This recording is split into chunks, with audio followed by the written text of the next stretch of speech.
Hello friends, welcome back to my channel Gyan Sankalp. तो friends, आज मैं आपके लिए प्रैक्टिस सेट मॉडल पेपर लेके आई हूँ जो आगामी एग्ज़ाम आप किसी भी स्टेट का टीजीटी, पीजीटी या असिस्टेंट प्रोफेसर का दे रहे हो, उसमें काफ़ी आपको हेल्प करने वाला है। पॉलिटिकल साइंस के most important, most expected question है जो आपको आगे आने वाले एग्ज़ाम में आपको हेल्प करने वाला है। चलिए स्टार्ट करते हैं। अगर चैनल पे पहली बार आ रहे हो, अगर चैनल को अभी तक सब्सक्राइब नहीं किया तो प्लीज़ सब्सक्राइब कर लेना। जब सब्सक्राइब करना तो बेल आइकन को प्रेस करना, ताकि जब भी मैं आगे वीडियो डालूंगी तो आपको नोटिफिकेशन मिल जाएगा। मेरे चैनल पे आपको पॉलिटिकल साइंस और हिस्ट्री की क्लासेस ली जाती है, काफ़ी सारे कंटेंट आपको चैनल पे मिल जाएंगे। तो आप एक बार प्लेलिस्ट को भी ज़रूर चेक करना। काफ़ी सारे मैंने मॉडल पेपर ले रखा है, प्रैक्टिस सेशन भी ले रखा है। आप एक बार प्लेलिस्ट को चेक करना तो आपको मिल जाएगा। चलिए स्टार्ट करते हैं आज की क्लास। आज की क्लास का फर्स्ट क्वेश्चन है, निम्नलिखित में कौन सा युग्म सही सुमेलित नहीं है। ठीक है, नहीं पूछा जा रहा है, ध्यान दीजिएगा। हॉब्स का पेट्रियार्का है, मार्क्स का कम्युनिस्ट मैनिफेस्टो है, रूसो का सोशल कॉन्ट्रैक्ट है और रसू का पॉलिटिक्स है। तो इसमें कौन सा सुमेलित नहीं है? तो ऑप्शन ए सुमेलित नहीं है। बाकी ये तीनों ध्यान रखिएगा, इन्हीं की बुक है। नेक्स्ट क्वेश्चन है, किसे संप्रभुता की उच्च धर्माध्यक्ष के रूप में जाना जाता है? किसे संप्रभुता का धर्माध्यक्ष, उच्च धर्माध्यक्ष के रूप में जाना जाता है? ऑप्शन में है जेस मिल, ग्रोसियस, रूसो और बोंदा। तो इसका राइट आंसर हो जाएगा option number C. Next question है, सुख दुख के देखिए, लोकप्रिय जो रूसो थे वो लोकप्रिय संप्रभुता की संकल्पना दिए थे। और रूसो का मानना है कि सामाजिक अनुबंध से जिस राज्य की उद्भावना होती है, सर्वोच्च सत्ता उसी में निहित होती है। अतः प्रभुसत्ता की सही अभिव्यक्ति सामान्य इच्छा में देखने को मिलती है। रूसो को संप्रभुता के उच्च धर्माध्यक्ष के रूप में जाना जाता है। आगे चलते हैं, क्वेश्चन नंबर थर्ड। सुख दुख समाकलन के विचार का प्रतिपादन किसने किया है? ये आपको बताने की जरूरत नहीं है, आपने कई बार क्वेश्चन को किया होगा। उपयोगितावाद के प्रणेता जेरेमी बेंथ था। नेक्स्ट क्वेश्चन है, मानवीय कल्याण को आत्म संबंधी एवं अन्य संबंधी के रूप में वर्गीकृत किया गया। ठीक है, तो ये किए थे ऑप्शन में, देखिए बेंथम है, ह्यूम है, जेम्स मिल है, जे एस मिल है। जेम्स मिल जो है जेम्स मिल के पिता है, तो इसका राइट आंसर जे एस मिल होगा।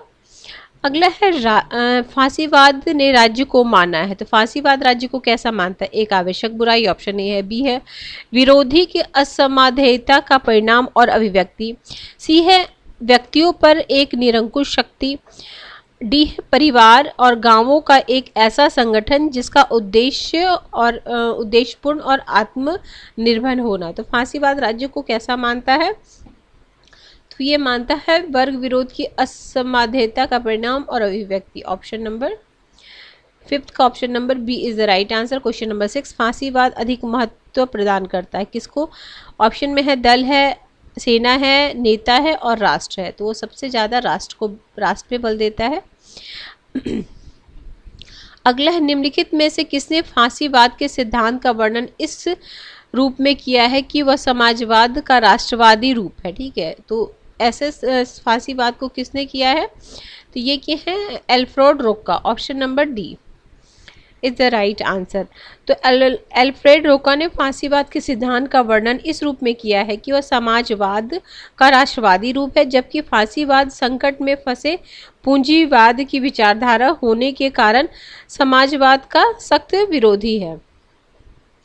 नेक्स्ट है क्वेश्चन नंबर 8, किसने उदारवादी लोकतंत्र का अधिकारात्मक व्यक्तिवाद के आधार पर परीक्षण किया है?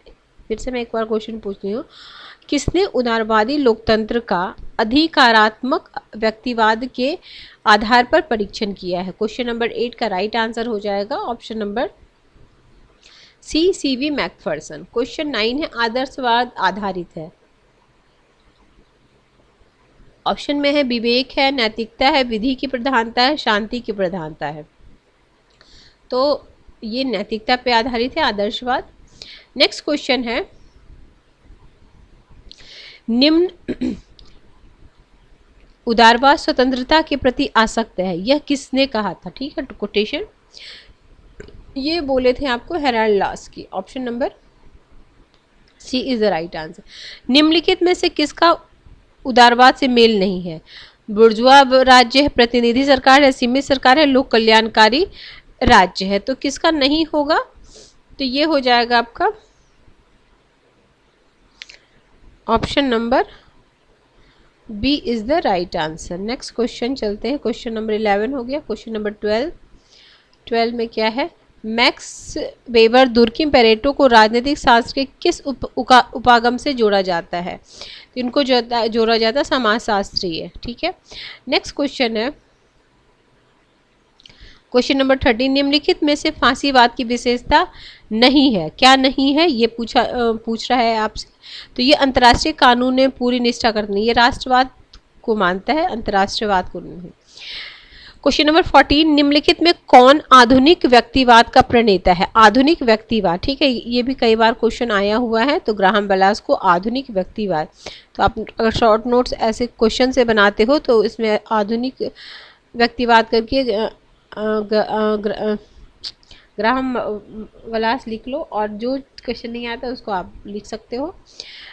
आगे है 1688 में गौरवपूर्ण क्रांति किस देश में हुआ था? तो इंग्लैंड में हुआ था, ऑप्शन नंबर बी। और लॉ किसके समर्थक है? काफी प्रभाव पड़ा है।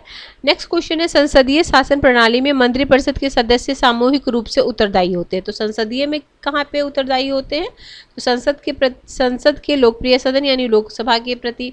कभी कभी अगर ऑप्शन में मंत्रिमंडल आ जाए तो वो भी लगा दीजिएगा, अगर ये ना रहे तो मंत्रिमंडल रहे तो वो उस पर भी वो भी सही हो जाएगा। अगला जाति आधारित आरक्षण को माना जाता है। तो जाति आधारित जो आरक्षण दिया जाता है उसको क्या माना जाता है? तो सकारात्मक भेदभाव माना जाता है। भारत में पुर्तगाल का कब्जा अंतिम रूप से किस वर्ष समाप्त हुआ? ठीक है, पुर्तगाल ही ऐसा था जो सबसे पहले भारत में आया और सबसे बाद में भारत से गया है। ठीक है, जो इसका राइट आंसर हो जाएगा 1961। नेक्स्ट क्वेश्चन है, अब ये अनुसूचियां हैं और उससे जो भी संवैधानिक संशोधन हुआ, तो 9वीं अनुसूची है, 10वीं अनुसूची है जो दल बदल है। तो दल बदल सबको पता होगा 1952 में। 11वीं अनुसूची किससे? पंचायत से रिलेटेड है, तो 73वां। 12वीं अनुसूची किससे है? नगरपालिका, तो 74। 9वीं अनुसूची पहले संविधान संशोधन में। तो इस तरीके से क्या है क्वेश्चन नंबर 19 का राइट आंसर हो जाएगा ऑप्शन नंबर ए का 3, बी का 4, ए का 3, बी का 4 और इसका हो जाएगा फर्स्ट। ठीक है। नेक्स्ट क्वेश्चन है, निम्नलिखित में से भारतीय स्वतंत्रताओं का अधिकार पत्र किसे कहा जाता है? ठीक है, काफी इंपॉर्टेंट क्वेश्चन है। तो ये कहा जाता है महारानी की घोषणा 1858। अगला, भारत में कोई मंत्री जो मंत्रिपरिषद से त्यागपत्र देना चाहता है वो अपना त्यागपत्र संबोधित करता है। तो अपना त्यागपत्र किसको संबोधित करता है? तो राष्ट्रपति को ही संबोधित करता है। Option number B is the right answer. Next question है, निम्नलिखित में से कौन लोकतंत्र का आवश्यक अभिलक्षण नहीं है? लोकतंत्र का आवश्यक अभिलक्षण क्या नहीं है? तो न्यायपालिका जवाबदेही होती है विधायिका के प्रति, ये वाली नहीं है। ऑप्शन नंबर, न्यायपालिका स्वतंत्र है, प्रेस भी स्वतंत्र है, सार्वजनिक राय प्रकट करने के लिए स्वतंत्र है। तो ऑप्शन नंबर ये नहीं पूछा जा रहा। अगला, जनतंत्रवादी लोकतंत्र की अवधारणा संबंधित है, ये संबंधित है लोकतंत्र की मार्क्सवादी अवधारणा से। फिर हमें मैच करना है 24। देखिए, राजनीतिक विकास के चरण, फिर है राजनीतिक विकास के संकट, राजनीतिक संस्कृति का वर्गीकरण, राजनीतिक दलों का वर्गीकरण। तो विकास का चरण में ये राइट आंसर हो जाएगा आर्गन्स की। फिर हो जाएगा क्वेश्चन नंबर है 24, राइट आंसर है। फिर है संकट लुसियन पाई, फिर हो जाएगा आलमंड, और राजनीतिक दलों का वर्गीकरण ला पलम्बरा और माइनर विनर। ठीक है। नेक्स्ट क्वेश्चन है, निम्नलिखित में कौन सा समूह राजनीतिक विज्ञान के क्षेत्र को परिभाषित करता है? ठीक है, तो ये परिभाषित देखो, राज्य भी इसमें आएगा, मूल्य, सरकार, निर्णय निर्माण और राजनीतिक दल। ठीक है। नेक्स्ट क्वेश्चन है, प्रोफेशनल रिप्रेजेंटेशन नामक पुस्तक किसने लिखी है? प्रोफेशनल रिप्रेजेंटेशन नामक पुस्तक किसने लिखी है? तो ये लिखी है आपके एच जे हेल्ड। अगला है निम्न समाज की उन्नति के लिए विज्ञान की प्रबुद्ध तानाशाही आवश्यक है। ठीक है, देखिए समाज की उन्नति के लिए क्या है, विज्ञान की प्रबुद्ध तानाशाही आवश्यक है। ये कोटेशन किनका है, तो ये कोटेशन आपका फ्रांसिस बेकन का है। अगर ये नहीं आ रहा है तो आप प्लीज़ इसको जरूर नोट डाउन कर लीजिए। नेक्स्ट क्वेश्चन है क्वेश्चन नंबर, इसमें टोटल 62 क्वेश्चन है। किसने रूसो के सामान्य संकल्प के सिद्धांत एवं सामाजिक अनुबंध के नैतिक महत्व को अनुबंध के आध्यात्मिक सिद्धांत के रूप में विकसित किया है? तो 28 का राइट आंसर हो जाएगा Kant. Option number C is the right answer. Question number 29।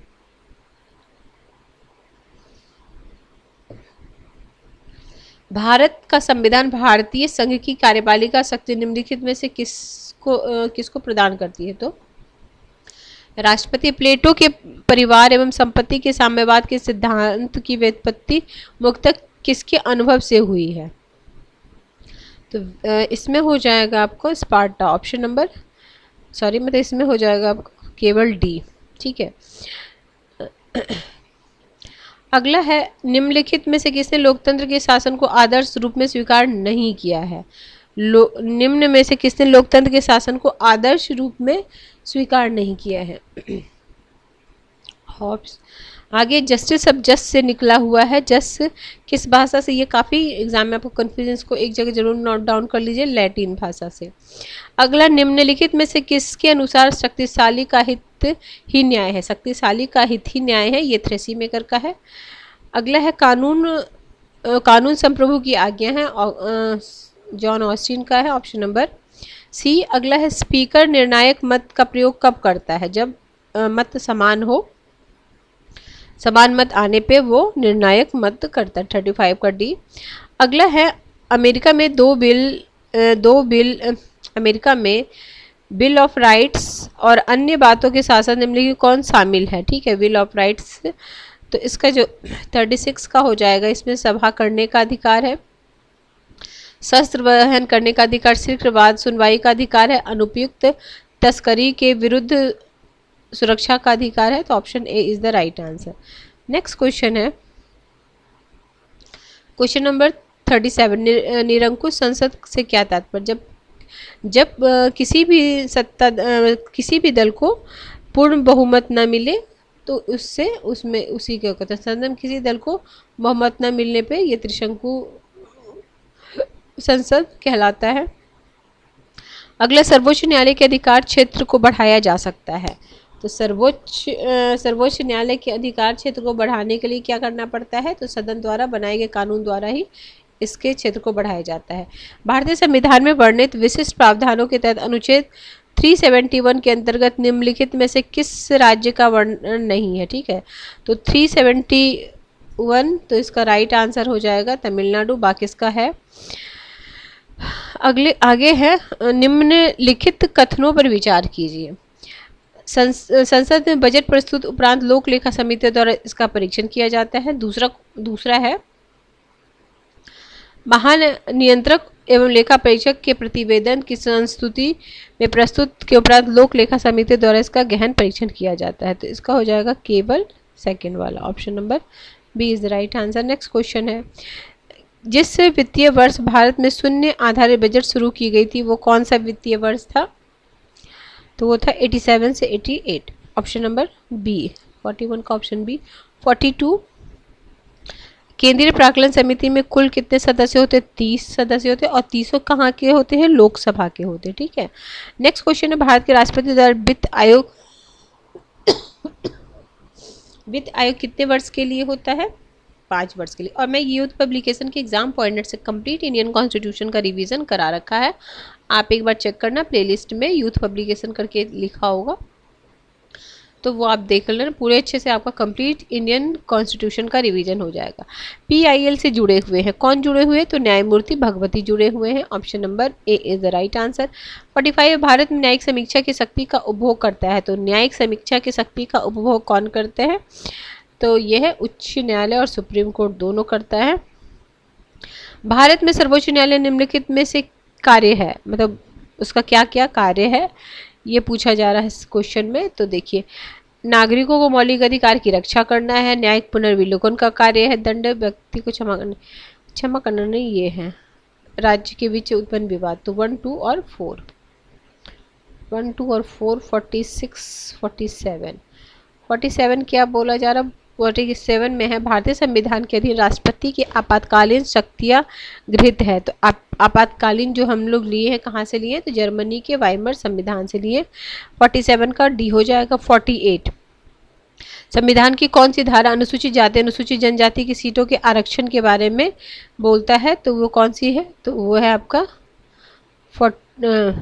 ये जो पंचायत में है 243 का डी आरक्षण है उसमें।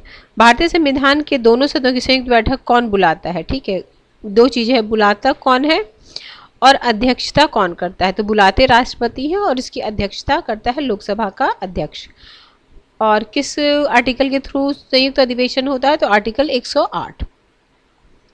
अगला है निम्नलिखित में से संविधान का कौन सा अनुच्छेद भारत के राष्ट्रपति के विरुद्ध महाभियोग प्रक्रिया से संबंधित है, तो 61, option number C. Next question है 51, भारत में निम्नलिखित कौन संवैधानिक निकाय है, तो परमाणु, इसमें क्या हो जाएगा, 51 का राइट आंसर हो जाएगा। एक विश्वविद्यालय अनुदान हो जाएगा, भाषा आयोग हो जाएगा और परमाणु ऊर्जा, रेल बोर्ड नहीं। 1, 2, 1, 3 और सॉरी क्या पूछा जा रहा है 51 का, ये होगा ना option number D. Next question है निम्नलिखित में कौन प्रथम उपराष्ट्रपति थे, तो राधा कृष्णन थे, option number B is the right answer. 53, निम्नलिखित में कौन सदन का सदस्य हुए बिना उसकी अध्यक्षता करता है, तो राज्यसभा के सदस्य न होते हुए भी ये उसकी अध्यक्षता करते हैं उपराष्ट्रपति। अगला, संसद के किसी भी सदन के सदस्य की निहत्ताओं से संबंधित प्रश्न पर अंतिम निर्णय लिया जाता है, तो अंतिम निर्णय लिया जाता है निर्वाचन आयोग की राय प्राप्त करने के पश्चात राष्ट्रपति द्वारा। संसद के किसी भी सदन के सदस्य की निहत्ताओं से संबंधित प्रश्न पर अंतिम निर्णय कैसे, निर्वाचन आयोग की राय पर राष्ट्रपति के द्वारा। उच्चतम न्यायालय का प्रारंभिक क्षेत्राधिकार भारतीय संविधान के निम्नलिखित किस अनुच्छेद में है, प्रारंभिक अधिकार, तो है 131। अगला, भारतीय संसद से अभिप्राय क्या है, तो लोकसभा, राज्यसभा और राष्ट्रपति तीनों मिला के हमारा संसद बनते हैं, क्योंकि विधेयक कभी लोकसभा में पास होता है, फिर राज्यसभा में, फिर जब हस्ताक्षर होता है राष्ट्रपति का, तो फाइनली विधेयक बनता है, तो इसीलिए। अगला है, भारतीय संविधान का निम्नलिखित में से कौन सा अनुच्छेद राष्ट्रपति को भारत नियंत्रक महालेखा परीक्षक करने की शक्ति प्रदान करता है, तो ये हो जाएगा 148, ऑप्शन नंबर बी। अगला, न्यायपालिका की उच्चता पाई जाती है, तो कहाँ पे न्यायपालिका को उच्च माना जाता है, तो यूएसए में यानी अमेरिका में। संसद के किसी भी सदस्य का स्थगन रिक्त घोषित किया जाता है यदि वह सदन के बिना अनुमति के कितने दिन तक अगर अनुपस्थिति रहता है, तो 60 दिन तक, ऑप्शन नंबर डी। अगर 60 दिन तक बिना अनुमति के बिना कुछ कहे अगर रहता है तो उसके रद्द हो जाता है। अगला 60 क्वेश्चन, भारत में लोकसभा और विधानसभा के निर्वाचन में निर्वाचक क्षेत्र का स्वरूपन है, तो कैसा है, तो ये हो जाएगा एक सदस्य, एक जगह से एक पार्टी के एक ही सदस्य खड़े होते हैं।